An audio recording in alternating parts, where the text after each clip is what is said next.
काय ठरलं आजच्या बैठकीमध्ये महापौर पदासंदर्भात दीर्घ चर्चा झाली दिसते, काय सांगा?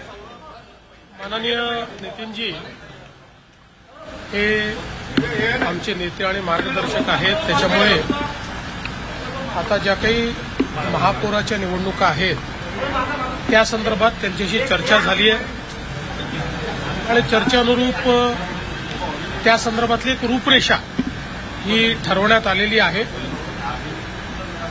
जी काही नावं आहेत त्या नावांच्या संदर्भात काही निर्णय जे आहेत ते उद्या किंवा परवा घेतले जातील आणि जी काही रूपरेषा ठरली आहे त्या रूपरेषेनुसारच ही नावं फायनल होतील।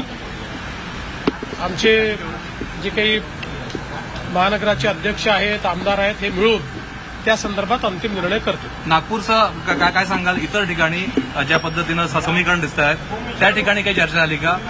बाकी ठिकाणी ओव्हरऑल चर्चा झालेली आहे।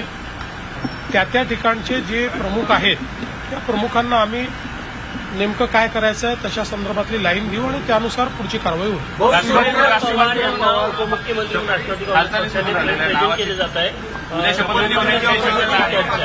असं आहे की कुठलाही निर्णय जो काही घ्यायचा असेल तो राष्ट्रवादी काँग्रेस पक्ष घेईल आणि राष्ट्रवादी काँग्रेस पक्ष जो निर्णय घेईल त्याच्या पाठीशी आम्ही उभे राहू, सरकार म्हणून आणि भारतीय जनता पार्टी। त्यामुळे मी आता आपल्याला एवढंच सांगू शकतो की अजितदादांचं कुटुंब असेल किंवा राष्ट्रवादी काँग्रेस पक्ष असेल याच्या पाठीशी आम्ही पूर्णपणे उभे आहोत। त्यांचे जे काही निर्णय होतील त्या निर्णयांना योग्य ते समर्थन आमच्याकडनं असेल। माझ्याशी 2 वेळा चर्चा करून ते गेले आहेत। त्या चर्चेमध्ये त्यांनी त्यांची काय कार्यपद्धती आहे, काय काय ऑप्शन्स आहेत या संदर्भात त्यांनी चर्चा केलेली आहे। मात्र अंतिम निर्णय जो काही असेल तो त्यांचा पक्ष घेईल, त्यामुळे त्या संदर्भात मी बोलणं हे योग्य होणार नाही।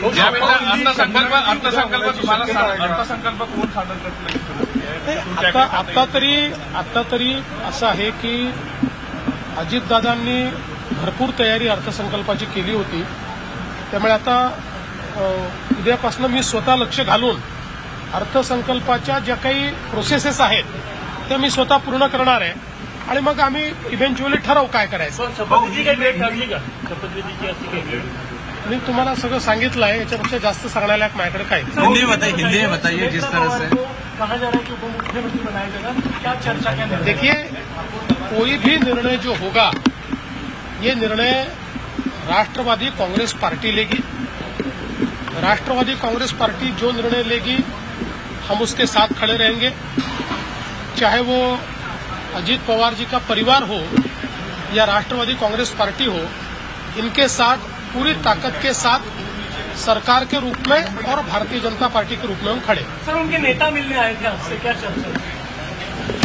आपण बघितलं, पवार कुटुंब आणि एनसीपीच्या पाठीशी आपण राहू, सरकार म्हणून आणि भारतीय जनता पार्टी म्हणून सुद्धा आपण त्यांच्या पाठीशी असल्याचं देवेंद्र फडणवीस यांनी स्पष्ट केलेलं आहे। आज दिवसभरामध्ये राष्ट्रवादीचे नेते 2 वेळा आपल्याशी चर्चा करून गेले, कोणकोणते पर्याय आहेत यावर आपल्याशी चर्चा केली। मात्र जो काही निर्णय होणार आहे तो अजित पवार यांचं कुटुंब आणि राष्ट्रवादी काँग्रेस पार्टी करेल आणि त्यांच्या पाठीशी आम्ही उभं राहू असं मुख्यमंत्री देवेंद्र फडणवीस यांनी म्हटलेलं आहे।